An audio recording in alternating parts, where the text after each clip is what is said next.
하나님께서 노아를 선택하셔서 노아를 통하여 새로운 창조를 시작하셨습니다. 9장 1절 말씀을 보면 하나님이 노아와 그 아들들에게 복을 주시면서 그들에게 이르시되, 노아와 아들들에게 주신 말씀이 아담을 처음 창조하시고 주셨던 명령과 같은 축복 내지는 명령을 주십니다. 생육하고 번성하여 땅에 충만하라. 그러니까 노아를 통하여 그냥 지난 인간들을 멸망시켰다라는 차원이 아니라 새로운 창조를 시작하신 겁니다.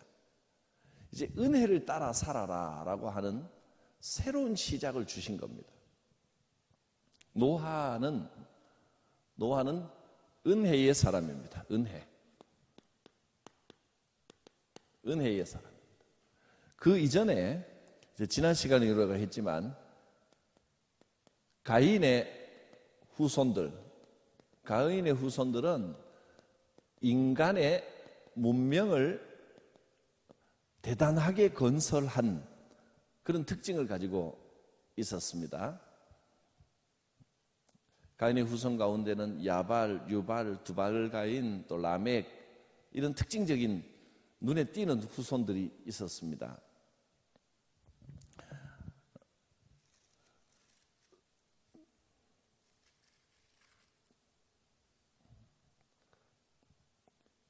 야발은 가축치는 자의 조상. 조상이면 이제 처음 이렇게 시조가 돼서 했으면 대단히 기술을 발달시켰다는 이야기입니다. 인간의 기술이, 인간 문명, 인간의 기술이 대단하게 발전을 했고, 그 가인의 후손들은 인간들이 쌓아 올린 업적이 아주 컸다라고 하는 것을 우리가 이 4장 뒷부분의 말씀을 통해서 살펴보았습니다. 가축치는 자, 또 유발은 악기, 음악 이런 쪽에도 이 문화적으로 큰 업적을 쌓았고, 또 구리와 쇠로 온갖 가구를 만드는 자라 그랬으니까 얼마나 이 화려한 인간의 문명을 이루었습니까? 또 라멕은 큰 군사력을 가진 사람. 가인의 후손의 특징은 인간 문명과 인간 기술을 크게 발전시킨 그런 사람들이었고, 가인이 죽였던 아벨을 대신해서 셋이라는 사람 아들을 주셨고, 그 다음에 그 에노스가 나왔는데, 이 계보의 특징은 뭐라 그랬습니까? 그들이 이때부터 4장 26절입니다. 셋이 아들을 낳고 그 이름을 에노스라 했는데, 그때의 사람들이 비로소 여호와의 이름을 불렀더라. 여호와의 이름을 불렀다는 말은 그 이전에도 여호와를 알고 있었는데, 이때 여호와의 이름을 불렀다라는 말은 여호와를 의지했다, 하나님을 의지할 줄 아는 전통과 문명을 가진 사람들이었습니다. 이것이 여호와의 이름을 불렀다, 이것이 이 은혜입니다. 은혜의 전통입니다. 은혜 전통. 그러니까 인간 문명의 전통을 따라 살아가는 족속들과 은혜의 전통을 따라 살아가는 하나님을 의지하는 족속으로 뚜렷하게 두 족속으로 나누어졌다는 겁니다. 그래서 이 은혜 전통을 따라가는 이 전통 위에 노아가 서 있었는데, 지난 시간에 본 것처럼 이 전통, 은혜 전통 위에 서 있던 부족들이 그만 인간 문명을 보고 여기에 매혹이 된 겁니다. 야, 참 멋있다, 이쁘다, 좋다, 아름답다. 인간의 기술을 보고 매혹이 되면서 여호와 이름을 불렀던 사람들, 하나님의 아들들이라고 표현했습니다. 하나님의 아들들이 인간 문명을 이룬 사람들을 보고 혹했다는 표현을 사람의 딸들을 보고, 딸들의 아름다움을 보고 매혹이 되어버렸습니다. 야, 이게 참 좋아 보인다. 사실 이게 정말 좋은 건데, 교회 안에서 신앙생활 하면서 여호와의 이름을 부르며 살아가는 것이 정말 좋은 것인데, 아름답고 귀한 것인데, 이렇게 살아가던 사람들이 어느 날 세상 사람들을 보면서 참 멋있다, 우리는 좀 촌스러운 거 아니냐, 이쪽이 정말 아름답고 멋있다, 이쪽으로 자꾸 끌려가면서 문화가, 하나님 은혜 전통의 문화가 인간의 문화와 뒤섞여 버리면서 여기서 이제 이 문화적인, 정신적인 또는 그 신앙적인 혼란이 찾아왔습니다. 이렇게 이쪽 문명을 따라가면서 인간이 보기에는 나쁜 결과가 온 건 아닙니다. 여기에서 나온 것인데, 피림, 장수들, 장부들, 아주 뭐라 그럴까, 인간적으로 보기에는 훌륭하고 대단한 업적을 가진 사람들이 나왔다는 겁니다. 그러나 하나님은 이걸 원한 게 아닙니다. 신앙인들이 세상적으로 자꾸 잘 되기만 바라고 은혜의 전통을 잊어버리면 하나님이 안 되겠다, 내가 이러려고 사람을 지은 게 아닌데, 한탄하셨다고 했습니다. 우리는 철저하게 은혜 전통을 따라가야 됩니다. 세상 사람들이 전부 다 이 은혜의 전통을 잊어버리고 여호와를 알기는 알지만 인간의 전통, 인간의 문명, 인간의 기술을 따라서 세상적인 게 좋은 줄로 전부 그리 끌려가 버렸습니다. 그러나 한 사람, 노아는 어떤 사람이었나요? 6장 8절로 넘어갑니다. 노아는 여호와께 은혜를 입었더라. 즉, 이 은혜 전통을 따라가, 노아만큼은 은혜 전통을 잊지 않고 이 전통을 따라 살아가고 있었더라, 이 말입니다. 이것을 하나님은 의롭다고 보시고, 이것이 노아를 하나님이 뭐라고 평했냐면 의로운 자라, 당대의 의인이라 이렇게 불러주셨습니다. 은혜의 전통을 따라가는 것이 의로운 겁니다. 그 당시 모든 사람들이 6장 3절에 보면 하나님이 인간을 떠나고 인간을 멸망시키겠다라고 한 이유가 이렇게 표현되어 있습니다. 6장 3절 뒷부분에 보면 이는 그들이 뭐가 됐다고요? 육신이 됐다. 육신이. 이게 육신입니다. 이것이 육신이 됐다는 것이죠. 인간 보기에 좋은 인간의 문명을 건설하고 자기들끼리 다 할 수 있는 것처럼 자기 힘으로 하려고 하는 게 육신입니다. 인간의 육신이 됐기 때문에 안 되겠다 하나. 이 인간들은 인간을 창조 목적 자체를 잊어버렸다. 안 되겠다. 육신이 되었더라. 그러나 노아는 하나님께 은혜를 입었더라. 은혜를 따라 살아가야 됩니다. 육신을 따라 살아가면 안 됩니다. 이 육신이 로마서 8장에 육신이라는 말이 계속 나옵니다. 육신. 로마서 8장을 한번 잠깐 보고 갈까요?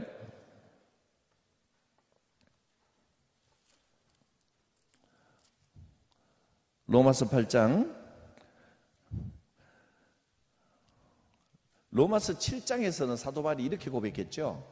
내가 하나님의 법을 따라 살아가기를 원하지만 내 속에 또 다른 죄의 법이 있어 자꾸 죄 가운데 나를 끌고 간다. 오호라, 나는 공고한 자로다. 누가 이 사망의 몸에서 나를 건져내랴. 7장 23절 24절 22절부터 보면 내 속사람은 하나님의 법을 즐거워하는데 내 지체 속에 또 한 법이 있다는 거예요. 죄의 법. 죄의 법이 나를 자꾸 죄 가운데 끌어가는 겁니다. 너무 괴롭습니다. 그러나 걱정할 거 없습니다. 죄의 법이 아무리 나를 끌고 가도 내 속에 하나님이 계시기 때문에 그냥 죄를, 육신이, 내 몸이 어쩔 수 없이 죄를 지어도 걱정하지 말라는 거예요. 내 속에 하나님의 법이 있기 때문에 7장 25절 우리 주 예수 그리스도로 말미암아 하나님께 감사하리로다. 그런즉 내 자신이 마음으로는 하나님의 법을, 육신으로는 죄의 법을 섬기노라. 괜찮다. 그리고 8장 1절에 이 위대한 선언이 나옵니다. 이제 그리스도 예수 안에 있는 자에게는 결코 정죄함이 없나니. 죄의 법이 있어도 괜찮다. 정죄가 없다는 겁니다. 생명의 성령의 법이 죄와 사망의 법에서 나를 해방하였음이라. 8장 2절. 우리는 해방됐습니다. 그러니까 우리는 은혜만 따라 살아가면 되는 겁니다. 그런데 이 은혜를 따라 살아가지 못하고 자꾸 육신 쪽으로 치우칩니다. 이 육신이 정확하게 어떤 뜻인지 8장 3절부터 육신 계속 나옵니다. 8장 3절에 율법이 육신으로 말미암아 연약하여 할 수 없는 그것을 하나님은 하시나니, 육신은 하나님의 뜻을 이루지 못한다는 겁니다. 육신은. 그다음에 4절, 육신을 따르지 않고 영을 따라 행해야 합니다. 5절, 육신을 따르는 자는 육신의 일을, 영을 따르는 자는 영의 일을 생각하나니 육신의 생각은 사망이요 영의 생각은 생명과 평안이니라. 영의 생각이 이게 은혜 전통이 영입니다. 영적인 전통입니다. 영적인 전통. 영적인 전통으로, 영적으로 은혜 전통을 따라 살아가야 됩니다. 육신은 뭐냐 하면 인간의 성취, 인간이 뭔가를 자꾸 성취해내겠다. 이게 육신입니다. 이게 다 육신입니다. 육신, 인간 문명, 인간의 기술. 악한 일을 하는 것만 육신이 아니라 인간이 뭔가 해내보겠다.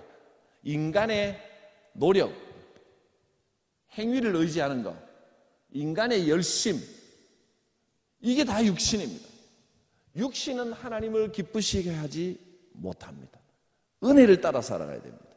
노아가 의로운 일을 많이 해서가 아니라, 노아는 이런 시대에 영적인 감각을 가지고 은혜의 전통을 따라 살았기 때문에 하나님께 의롭다고 인정을 받은 겁니다. 은혜 전통입니다.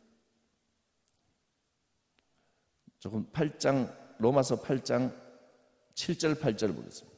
육신의 생각은 하나님과 원수가 되나니 하나님의 법에 굴복하지 아니할 뿐 아니라 할 수도 없느니라. 육신의 생각에 있는 사람은 이 가인의 전통에 따라 있는 겁니다. 내가 뭔가 한번 열심히 해보자. 인간의 열심. 내가 노력해서 뭔가를 이루자. 내가 내 행위를 의지하고 내가 뭔가 성취할 수 있다. 내가 할 수 있다. 이게 육신입니다. 성경을 따라 이 내용을 제가 알고 있기 때문에 자꾸 너무 열심히 하려고 애쓰지 말라는 겁니다. 은혜를 받아서 열심히 하게 되는 것은 귀한 일입니다. 그러니까 열심히 그냥 인간의 아예 아무것도 하지 마세요가 아니라 은혜가 먼저입니다. 이 말을 계속 드리는 거예요. 이걸 잊어버리면 자꾸 인간의 의욕이 앞서고 내가 뭔가를 이루어내려고 그러고 하면 문제가 자꾸 생긴다는 겁니다. 나는 뭔가 열심히, 이 가인의 후손들도 보세요. 무슨 나쁜 일을 한 게 아니라 인간의 문명, 인간의 기술을 일구어내고 자기들은 뭐 하려고 열심히 하는데 하나님 보시기에는 아니라는 거예요. 노아처럼 은혜의 전통을 따라 살아가야 합니다. 8장 8절에 보면, 로마서 8장 8절, 육신에 있는 자들은 하나님을 기쁘시게 할 수 없느니라. 육신의 전통, 인간적인 열심의 전통이 아니라 철저하게 우리는 은혜의 전통 위에 서야 합니다. 그러면 하나님께서 노아처럼 택하여 주십니다. 육신의 전통 위에 서 있으니까 6장 6절을 보면 땅 위에 사람 창세기로 왔습니다. 땅 위에 사람 지으셨음을 한탄하시고 마음에 근심하셨다. 이런 표현까지 쓰고 있습니다. 당대에 노아는 의인이고 당대에 완전한 자라. 사람이 어떻게 완전하겠습니까?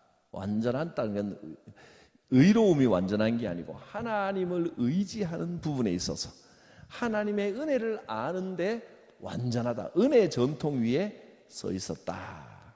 이런 의미가 되겠습니다. 그래서 하나님이 노아를 택하여 그 노아와 언약을 맺고 그 가문을 축복하시는데 6장 18절을 보겠습니다. 창세기 6장 18절, 너와는 내가 내 언약을 세우겠다.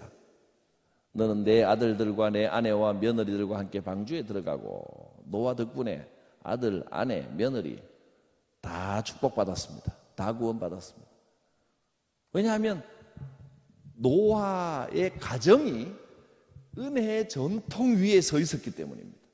하나님의 은혜를 아는 자가 돼야 됩니다. 믿음이란 게 뭐냐? 내가 뭔가를 잘 해내서 성취하는 게 믿음이 아닙니다.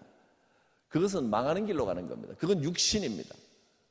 이후에 또 11장에 가면 이제 사람들이 자기 나름대로는 잘해보겠다고 바벨탑을 샀지요.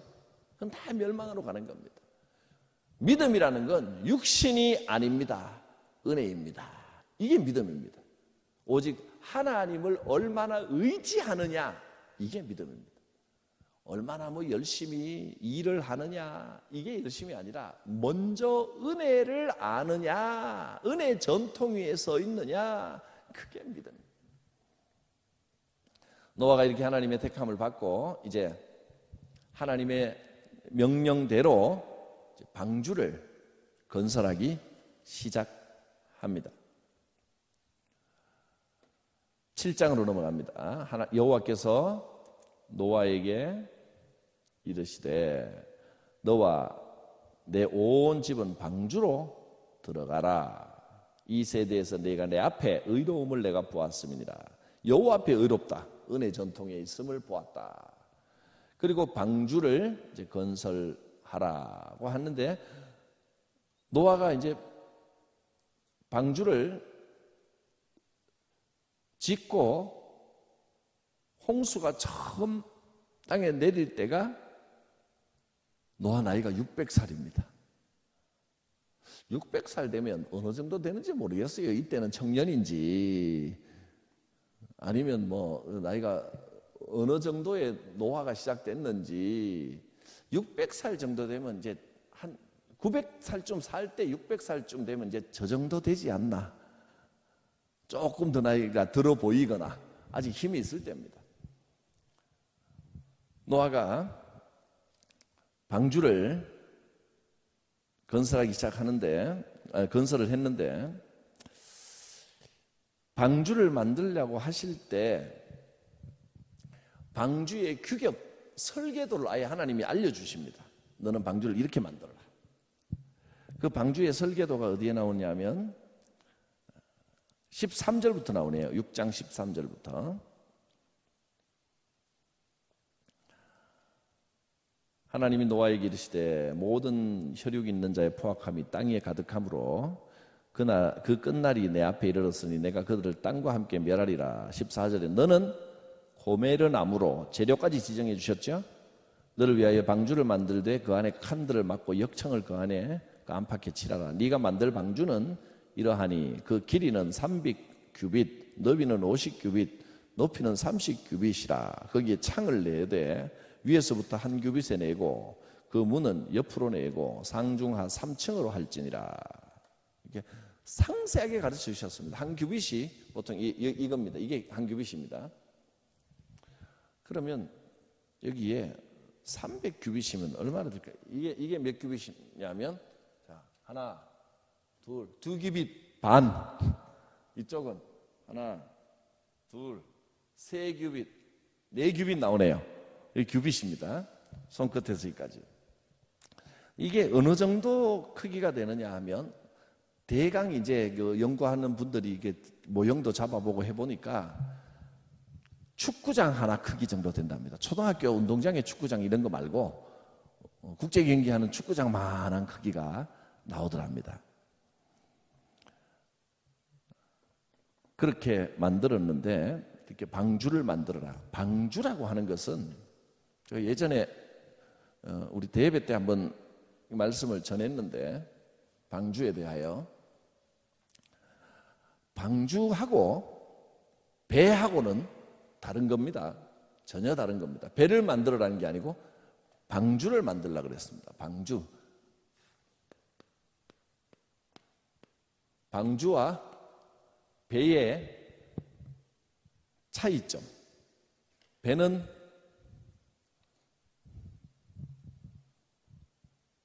뭐가 배입니까? 물 위에 둘 다 물 위에 떠다니는데,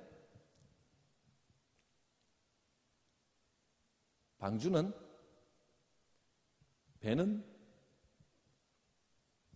배라고 하는 것은 기본적으로 동력 기관이 있어야 됩니다.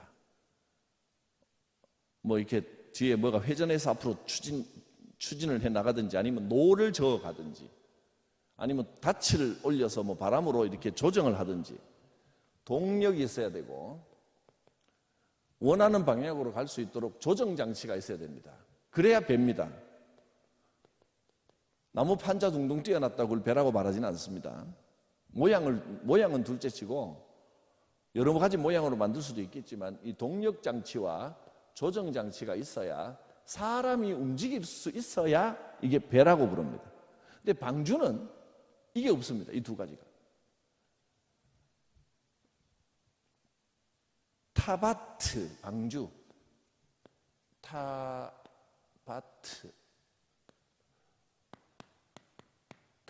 이 방주라는 뜻인데, 이것이 출애굽기 2장에 나옵니다. 방주라는 이름이. 모세 어머니가 어린 모세를 숨겨놓고 키울 수가 없어서 나일강에 가서 갈대 상자를 꺾어서 안에 역청을 바르고 물 새지 않도록 해가지고 모세를 거기다 담았습니다. 모세를 둥둥 띄었습니다. 갈대 상자라는 이름으로, 제목으로 제가 한번 설교를 했습니다. 그게 방주입니다. 같은 용어입니다. 타바트, 갈대 상자. 갈대 상자라는 뜻은 아니고, 갈대 상자를 재료로, 이 노아의 방주는 고메르 나무라고 하는 재료로 만들었는데, 이 두 가지의 특징은 인간이 움직일 수 없고 하나님이 움직이게 하는 대로 흘러가는 게 방주입니다. 물결이 이쪽으로 가면 거기에 이쪽으로 가야 되고, 저쪽으로 가면 저쪽으로 가야 되고, 인간이 조정하는 게 아니고 오직 하나님의 인도하심대로만 가는 게 방주입니다. 모든 걸 하나님께 맡기는 겁니다. 은혜, 하나님의 은혜로 움직이는 게 방주입니다. 너는 산 위에 방주를 만들어라. 그리고 오랜 세월 동안 노아가 산 위에 물에 떠다니는 상자, 이렇게 보면 됩니다. 방주를 만드는데, 노아의 인생 중에 사람들은 쓸데없는 짓 한다, 참 고생한다, 온 가족이 아침부터 저녁까지 산꼭대기까지 나무 실어 올려가지고 거기서 뚝딱뚝딱 하루 종일, 사람들 보기엔 쓸데없는 짓이고 힘든 짓이고 고생하는 일입니다. 근데 저는 노아의 가족들의 인생 중에 방주 만들 때가 제일 행복하지 않았나 싶습니다. 하나님께서 명확하게 사명을 주시고 내가 일생 동안 내가 해야 할 일이 분명할 때가 제일 행복한 겁니다. 의미 있는 일을 할 때가, 그걸 우리는 사명이라고 부릅니다. 제일 행복합니다. 우리 사명을 회복하고 사명을 찾아야 됩니다. 우리가 이 땅에 살아가고 있다는 것은 사명이 있다는 증거입니다. 또 한번 따라하겠습니다. 생명이 있는 곳에 사명이 있다. 우리가 살아있다는 건 사명이 있다는 증거입니다. 사명이 없으면 껍데기 인생이고, 또 하나님이 사명을 다하면 이제 불러가시는 거죠. 내가 이 땅에 살아있는 이유, 그게 분명하면 그 인생이 제일 복된 인생입니다. 교우들이 목사님 참 피곤하시죠? 피곤하시죠? 목사는 피곤할 때 행복한 겁니다. 뭐 사람들이 많이 모이고 그 좋지요. 교회가 부흥하고 모이고 하면 좋은데, 그것보다 내가 지금 이 말씀 전하는 이 일이 하나님이 명하신 일이고 이거 하지 않으면 안 된다, 이거 꼭 필요한 일이다, 이렇게 생각하고 말씀을 전할 때 힘이 나고 생명력이 있는 거지. 수요일날 말씀 가질 때 제가 좀 살아있는 것 같지 않습니까? 이게 행복한 것이지, 아유 뭐 또 해야 되나, 말씀 전화봐야 이거 뭐 듣기나 듣나, 뭐 아무 변화나 있겠나, 이런 생각 가지고 할 수 없이 그냥 하는 거면 얼마나 힘들겠습니까? 그 세상 모든 일이 다 마찬가지입니다. 회사에 출근을 하든 뭐 장사를 하든 음식점을 하는데, 아이고 이건 뭐 하루 종일 가게 안에 그늘에 갇혀가지고 꽃놀이 한번 못 가고, 밖에는 햇살이 저렇게 좋은데 나는 남의 밥이나 해주고, 맨날 아침부터 밥이나 해주고 설거지 하다가 밤 어떤 24시간 일하는 집도 있죠. 이 짓거리 하다가 내 인생이 왜 이러냐, 이렇게 생각하면 정말 비참한 인생인데, 어떤 분은 그렇잖아요. 음식점 하면서도 맛있게 정성을 다해 요리해서 손님들이 맛있게 먹고 싹 비울 때 행복하다는 거예요. 똑같이 음식을 해서 대접해도 맛있게 먹는 걸 보고 행복감을 느낄 수 있고, 야, 이 내 참 보람 있다. 보람을 느낄 수 있다면 그게 행복한 사람입니다. 무슨 일을 하느냐가 문제가 아닙니다. 어떤 자세로, 어떤 마음가짐으로 그 일을 하느냐, 그게 중요한 겁니다. 내가 마하지 못해 출근하지, 주일 지내고 주말 지내고 월요일 날 나갈 때 죽지 못해, 내가 안 나갈 수는 없고 할 수 없이 끌려가듯이 출근하고 퇴근 시간만 기다리고 이러면 일을 하기는 해도 얼마나 괴롭겠습니까? 뭔가 이유를 찾아야 됩니다. 내가 이 일을 하면서 내가 나름대로 보람이 있고 여기에도 하나님의 뜻이 있다, 하나님의 사명이 있다. 우리가 이것이 우리 장로교 켈빈 전통에 서 있는 우리의 신앙 고백입니다. 직업에도 사명이 있다는 겁니다. 직업 소명설입니다. 하나님께서 직업으로 우리를 부르셨다. 직업 소명설. 일반 직업, 교회 일뿐이 아니라 모든 일에는 하나님의 부르심이 있다. 그걸 찾아내는 게 사명입니다. 사명 있는 삶이 제일 행복한 삶입니다. 우리는 사명 따라 살아가야 됩니다. 노아가 사람들의 비웃음을 사고 사람들이 손가락질을 해도 이건 하나님이 명하신 일이다. 하나님이 나에게 특별히 이 일을 주셨다. 이렇게 생각하고 산에 올라가 방주를 만드는 그 기간 동안이 얼마나 행복했겠습니까? 사람들이 비웃어도 상관없습니다. 누가 뭐라 그래도 괜찮습니다. 하나님이 시키신 일을 하는데 사명이 분명하니까 그 삶에 보람이 있고 행복해지는 겁니다. 사명 따라 사는 겁니다. 노아가 방주를 열심히 짓고 600살이 됐을 때 홍수가 시작됩니다. 방주 모습을 그림으로 그려놓은 걸 한번 보겠습니다. 화면 한번 띄워봐 주십시오. 방주에 지금 성경 말씀은 그 옛날 한글 개혁판에 있는 걸 갖고 와서 지금 우리 개정 개혁판하고 조금 다르지만 뭐 같은 의미니까요. 방주의 제도는 이러하니 장이 300규빗 길입니다. 길이가 300이고 광이 50규빗, 넓이가 50이고 높이가 30규빗입니다. 이렇게 크게 지었고 뚜껑이 있게 만들었고요. 위에서 한 규빗 정도의 창문이 달려있고 그 다음에 3층으로 지었다. 하나님 그렇게 알려주셨습니다. 120년 동안 방주를 지었는데 이 120년 동안 하나님의 사명이 분명해서 하나님 시킨 일을 내가 하고 있다. 이렇게 살 때 얼마나 행복하겠습니까? 자, 다음 한번 넘겨주십시오. 방주를 지었는데 노아 600세 때 이제 비가 오는데 이 이제 6장에 비 오고 하는 내용들은 제가 이렇게 요약해서 보고 넘어가겠습니다. 하나하나 다 하면 또 시간이 너무 많이 가니까. 비는 40일 동안 왔습니다. 한 장 더 넘겨주십시오. 40일 동안 비가 왔고요. 그 다음에 물 빠지는데 앞으로 다시 한번 넘겨봐 주시겠어요? 7개월간 떠다니다가 물 빠지는데 4개월 걸렸습니다. 그러니까 비는 40일 동안 퍼붓듯이 내렸다는 겁니다. 하늘에서 막 그냥 바가지로 갖다 붓는 것처럼 비가 40일 동안 쉴 새 없이 내리면 온 지구가 푹 잠기고도 남습니다. 이 물이 다 어디서 왔을까요? 하늘 위의 궁창 위의 물, 하나님이 지으셨던 그 물을 아래로 한꺼번에 다 쏟아버리신 겁니다.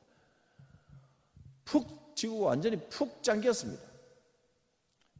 그리고 배가 떠다니다가 7개월간 표류하며 떠다니다가 물이 빠지기 시작한 때로부터, 그래서 전체를 다 하면 약 371일, 약 1년이 걸렸다는 겁니다. 그 물은 지금 다 어디가 있을까요? 학자들이 연구를 해보니 남극과 북극의 빙하들이 다 녹으면 이만큼의 물이 된답니다. 물이 확 내려왔다가 이제 온도 변화가 급격해지고 하니까 추위가 막 오고 하니까 그쪽으로, 양쪽으로, 아래 위로 물이 다 몰린 겁니다. 그게 다 녹으면 지금 오존층이 자꾸 이게 그 하늘의 뚜껑이 자꾸 이 공해 때문에 녹고 있어서 빙하가 자꾸 녹고 있다는데 그거 다 녹으면 또 잠깁니다. 그러나 걱정하지는 마십시오. 다시는 물로 멸망되는 일은 없을 것이다 하고 약속하셨습니다. 아무리 빙하가 녹고 있다 큰일 났다 그래도 여러분 무지개 보면서 다행이다, 괜찮다 그러시면 됩니다. 약속하셨습니다. 다시는 물로 밀망하는 일은 없을 것이다. 1년 동안 비가 내렸습니다. 이거는 뭐 이렇게 정리를 하면 그 내용은 다 이해가 될 것 같고요.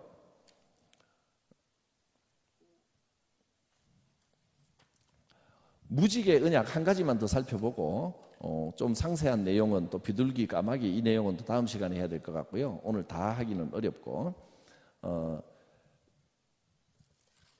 무지개를 주신 이유를 8장에 말씀을 해주시는데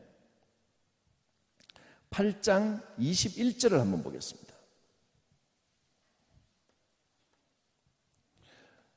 여호와께서 그 향기를 받으시고, 이 향기는 이제 20절에 보면 노아가 그 방주에서 나와서 제일 먼저 한 일이 제물을 취하여 번제로 제단에 드렸더니 하나님께 예배를 드린 겁니다. 제사를 드린 겁니다. 그 향기를 하나님이 받으시고 흠향하시고 그런 의미죠. 그 향기를 받으시고, 이 번제는 이제 태워서 드리는 제사니까 태워서 나오는 그 뭐 연기를 받으셨다기보다는 태우는 정성의 그 향기를 받으셨습니다. 흠향하시고, 그리고 하나님 말씀하시기를, 내가부터 하나님 말씀이니까 한번 끝까지 21절 마지막까지 읽어보겠습니다. 시작. 땅을 저주하지 아니하리니 이는 사람의 마음이 계획하는 바가 어려서부터 악함이라. 내가 전에 행한 것 같이 모든 생물을 다시 멸하지 아니하리니. 하나님께서 다시는 멸하지 않겠다 이렇게 이 본문에서 말씀하셨고, 그 다음에 그 언약의 증거로 무지개를 주셨죠. 다시는 멸하지 않겠다 그러셨습니다. 그런데 제가 지금 말씀드리고 싶은 건 다시는 인간을 멸하지 않겠다라고 하신 이유가 뭡니까? 이제 노아라는 사람을 세웠으니 은혜 전통을 따라 살 것이다. 그러니까 사람이 이제 선하게 살 걸 믿고 내가 다시는 멸하지 않겠다 그러셨나요? 본문을 다시 한번 자세히 보십시오. 다시는 인간을 멸망시키지 않겠다라고 하신 근거가 무엇 때문에 다시 멸망시키지 않겠다고 하셨나요?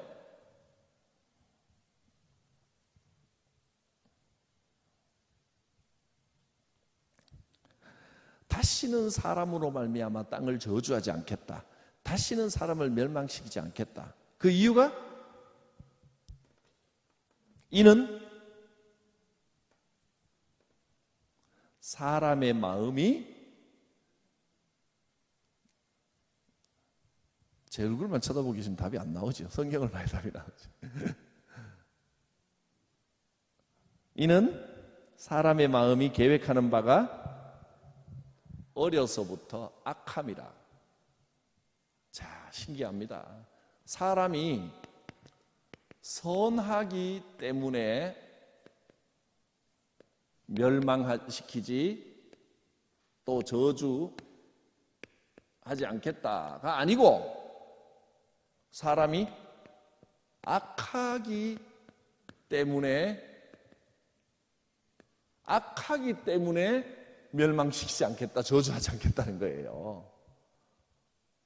사람이 날 때부터 어려서부터 원래 악한 걸 알기 때문에 내가 다시는 멸망시키거나 저주하지, 이 땅을 저주하지 않겠다 하신 겁니다. 우리가 선한 일을 많이 해서, 착한 일을 많이 해서 하나님 기뻐하시는 게 아니고, 우리가 악하고 부족하고 연약하다는 것을 하나님 알고 계십니다. 인간이 하나님 앞에서 하나님, 나는 태생부터 원래 악하고 연약한 존재입니다라고 고백하는 것이 하나님께 영광이 되지, 내가 잘할 수 있습니다, 선합니다, 이게 하나님께 영광이 되는 게 아니라는 거예요. 그건 인간 전통입니다. 이 은혜 전통은 자기의 악함을 인정하고 하나님을 의지하는 것이 은혜 전통입니다. 사람은 원래 악하다는 걸 알고 있는데 악하지 않은 척, 내가 뭔가 잘하는 척 자꾸 나를 의지하면 그게 여호와 앞에 오히려 악이 되는 겁니다. 그게 저주받을 일이 되는 겁니다. 사람은 악하기 때문에, 악한 걸 알기 때문에, 원래 연약하기 때문에 다시는 땅을 시키지 않겠다, 하나님을 의지하며 살아가게 하겠다, 이게 하나님의 뜻인 겁니다. 우리가 아직까지 멸망당하지 않고 살고 있는 것은 우리가 선해졌기 때문이 아니고 뭐 때문에? 악하기 때문에 아직까지 살아있는 거예요.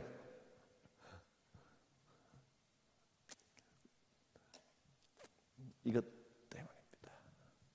악한 우리에게도 주시는 하나님의 은혜 때문에, 이걸 아는 것이 믿음입니다. 믿음. 하나님의 축복은 나의 연약함을 아는 자에게 주십니다. 하나님, 내가 멋지게 한번 해드릴 테니까 하나님 좀 가만히 계셔 보세요. 이러면 이게 문제가 심각해지는 겁니다. 하나님, 나는 연약합니다. 오직 하나님만 의지합니다. 이럴 때 은혜가 있고 축복이 있고 하나님의 언약이 우리의 삶에 활짝 꽃피우게 된다 하는 것입니다.